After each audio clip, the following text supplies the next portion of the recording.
Okay, it's going to be a review of SummerSlam 1988. The SummerSlam season is upon us as we got SummerSlam for the first time ever in July coming up on Saturday. Don't really have much to say about it. I don't really think there's a lot of interest in even doing a preview. But, you know, if it's a good show, it's a good show. We'll get to it when it actually happens. But, yeah, you know, SummerSlam being in July, it's like I would have loved that as a kid because one of the things I always hated about SummerSlam, like even going into high school and later on, like I always hated, you know, the first day of school. Like I was always one of those kids that used to get nervous. So it would have been really cool, like as a kid, just to enjoy SummerSlam in July, you know, knowing you have the whole summer. You got like the rest of the summer, you know, still at your hands. I would have loved that. But yeah, the first SummerSlam with Vince McMahon being officially retired. And yeah, you know, Vince had his hands all over SummerSlam 1988 with the poster and the promotion. You know, it really felt like SummerSlam at first was just about marketing, you know, the Mega Powers versus the Mega Bucks or the match made in heaven, match made in hell. And, you know, you know, the SummerSlam cover here, it probably still is like one of the more eye-catching covers that they've ever done. But the show just, yeah, it's an easy thing to say. Obviously, it doesn't really hold up. I mean, if you were a kid and you had this on VHS, obviously it's good nostalgia. But, you know, just because you had the videotape as a kid doesn't mean it was a great show. I'll definitely say that. So yeah, let's get right down to it. This is SummerSlam 88, August 29th. 1988 from Madison Square Garden. No blood in the garden here, but this was, you know, this was sold out. 20,000 at Madison Square Garden to see Hulk Hogan and Macho Man.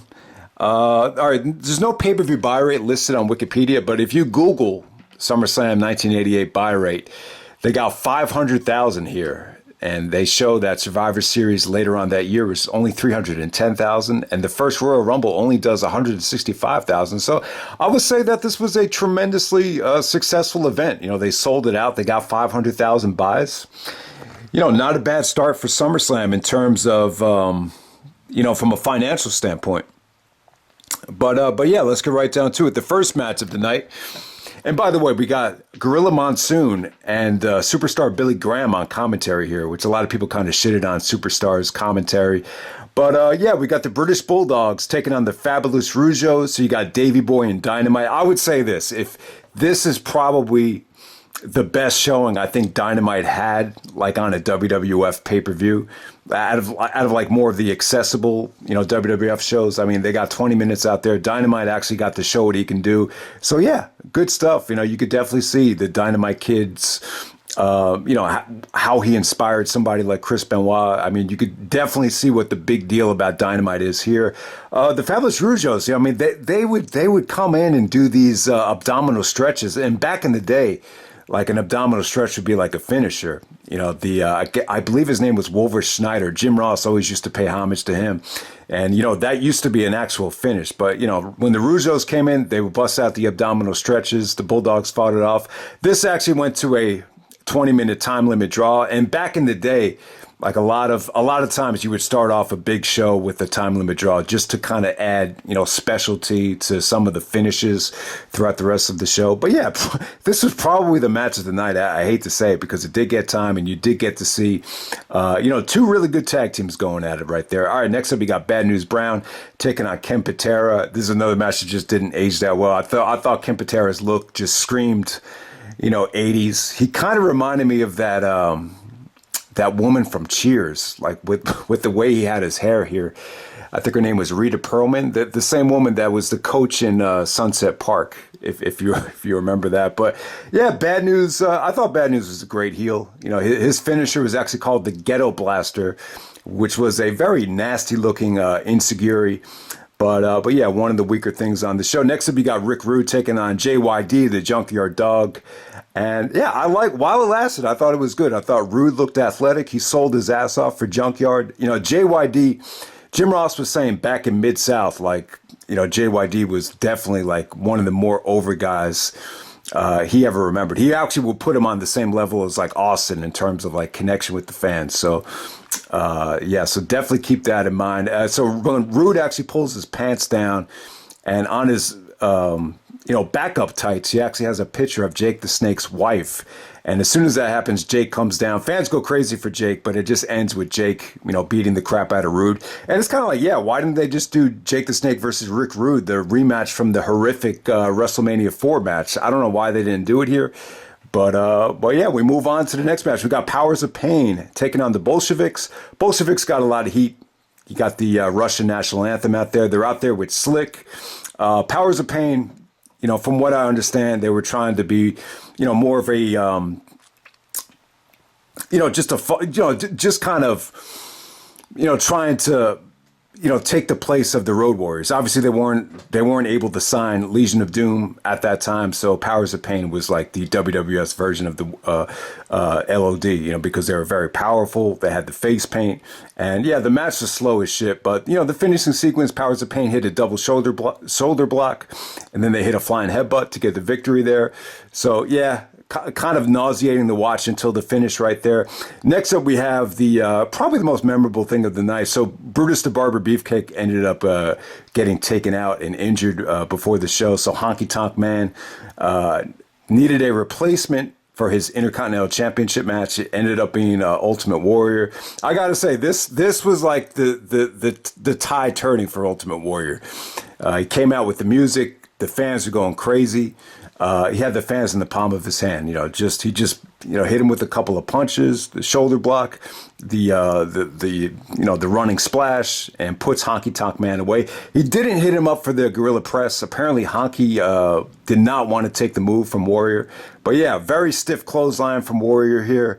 But yeah, you know what? The moment came off great. I mean, Warrior was tailor made, for that time. And, he cut a promo later on in the show with the Intercontinental Championship, and you could just see the ego exploding. He talks about the spaceship and going to parts unknown. It was really a great night for the Warrior.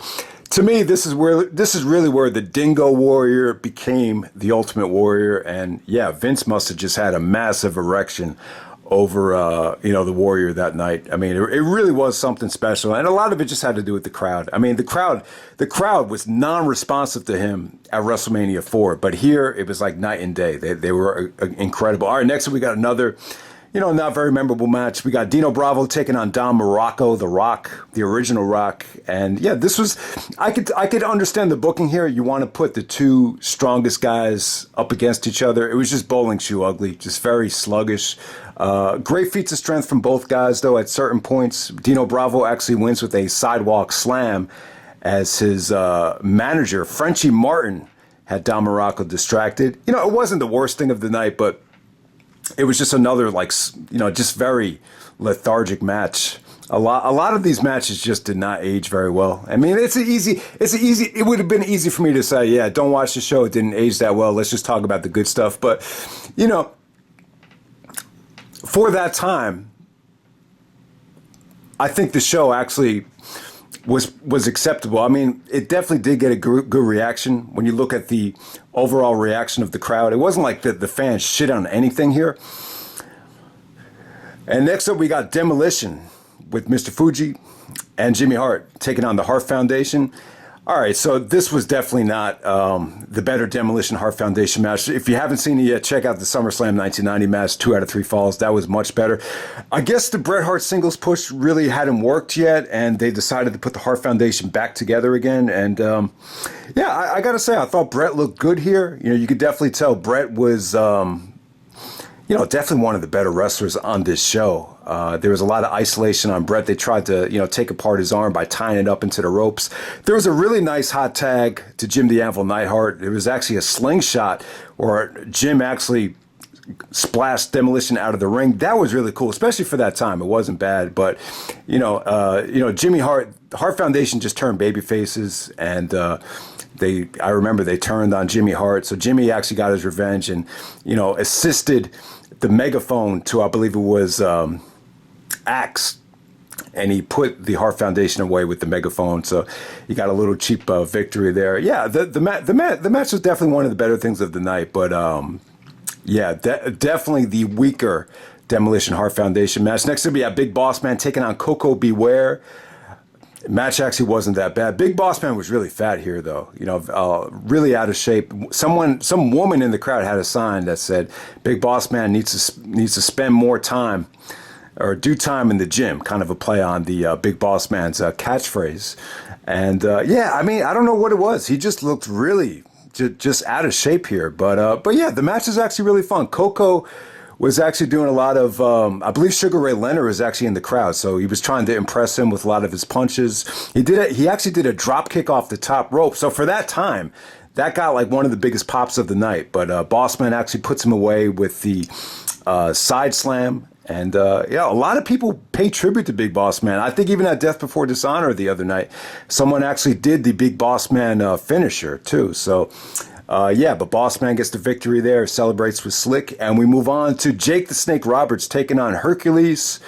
The match was slow as shit at some parts. Whenever Hercules was on offense here, he just tried to put him into a headlock. But yeah, whenever Jake was throwing punches and, the anticipation for the DDT was just insane. I got to say, Jake was definitely probably one of the more over baby faces on the roster.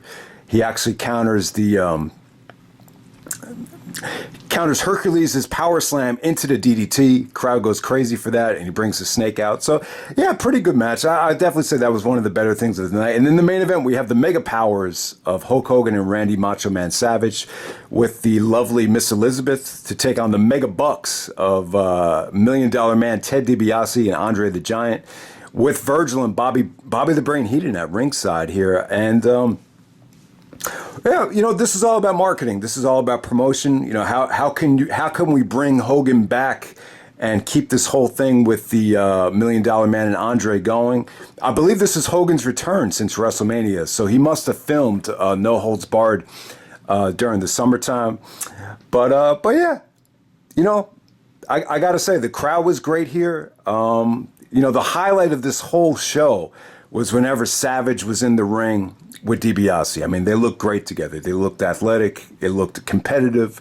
Just really, really good stuff. Hogan and Andre were in the match a little bit. Whenever they were in the ring together, Andre would just, lock on a rest hold to Hogan, kind of grab him by his trapezius muscles and try to put him to sleep or whatever. So yeah, not really spectacular stuff from Hogan and Andre in terms of, work rate. But I gotta say, I thought Hogan looked good here. Whenever Hogan, got a hot tag or was in the ring, he was probably one of the more impressive guys of the night. I definitely prefer Hogan in the late 80s, I think, over any, version of Hulk Hogan. I think, Hogan from 88 to 91, I like that version of Hogan a lot better than any version from WCW. So, yeah, I thought, the highlight of the match, though, was when Savage goes for an elbow drop and Andre gets a leg up. And then the Mega Bucks are pretty much just in the ring, and then you got Jesse the Body Ventura as special guest referee. So they're just kind of like distracted as Miss Elizabeth actually takes her skirt off and you can see her underwear. And this just did not age well. I understand Elizabeth is, her part of her gimmick is to be shy and unsure of herself, but it just was very awkwardly executed. I mean, you really needed to see like a girl in a thong here to really be, distracted. I mean, for what she was wearing, I just don't know if anybody would have been distracted, in today's era. So that kind of, they kind of took their eye off of the match right there. And then, Savage hits the elbow drop. Hogan hits the leg drop. Everybody celebrates. Hogan actually picks up Elizabeth. And then Savage gets a little bit of, jealous, a little bit frustrated. Very similar to Survivor Series. I don't really see much of a difference between, Hogan picking up Elizabeth here and for what they did at Survivor Series. It's pretty much the same exact thing. But hey, this is all build up to WrestleMania, to the Mega Powers exploding. For that time, it was okay. I mean, for Jesse the Body Ventura, though, as far as him being special guest referee, he was a little bit hesitant to count to 3, but Macho Man made him do it. There's always been bad blood between Jesse and Hogan. You could definitely feel it on commentary. I believe a lot of it had to do with money and, it was actually over a union for the pro wrestlers. Obviously, Hogan was probably anti, union because he was pulling in so much money. But yeah, there was always a lot of bad blood there between Jesse and Hogan. This is one of the few times where they were able to showcase it in an actual main event. But yeah, I mean, the show really hasn't aged that well. I would definitely say this is the, one of the weaker SummerSlams. God damn, I gotta say, like, when you look at the first events, the first WrestleMania, first Survivor Series, first SummerSlam, first Royal Rumble was on television, but I might say this might have been the weakest of the first of the big fours, and yeah, possibly. I'm not going to say it was the worst pay-per-view of 1988 because I would actually put this above WrestleMania 4. But I would definitely say Survivor Series 88 was probably a much better show than this. I was never a big fan of this show. I remember I tried to review this as part of the WrestleMania anthology, and that was like one of the first YouTube videos I ever did. And I remember I had a tough time just even getting through it. So yeah, that's the very first SummerSlam. Never got a chance to talk about it. Here it is. I would definitely say match of the night. I would say British Bulldogs, Fabulous Rougeaus, Mega Powers and Mega Bucks. Definitely one of the better things of the night, even if it hasn't aged that well. But yeah, the most memorable thing is the Warrior and Honky Tonk Man. But there's just so much stuff you could skip on this show. Bad News Brown, Ken Patera, Dino Bravo, and Don Muraco. Yeah, those would probably be the two weakest matches of the night. Even Powers of Pain and the Bolsheviks, just, yeah, very, very skippable. A lot of skippable stuff. But that's pretty much it. Hope you guys enjoyed the video, and I'm out.